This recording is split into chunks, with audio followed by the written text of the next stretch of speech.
ہمارا ملک پاکستان اس وقت بدترین سیاسی انتشار کا شکار ہے اور اندرونی بیرونی طور پہ مسائل کے ہم شکار ہیں۔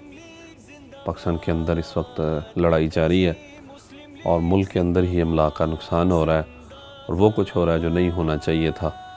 اس میں ملک کے اندر کے بھی سازشیں ہیں اور بیرونی عناصر بھی اس میں ملوث ہیں جو پاکستان کو اس طرح پھلتا پھولتا نہیں دیکھنا چاہتے اور پاکستان کے خلاف سازشیں کر رہے ہیں۔ تو پاکستان مرکزی مسلم لیگ نے اس حوالے سے 28 مئی کو مینار پاکستان پہ تکبیر کانفرنس رکھی ہم نے۔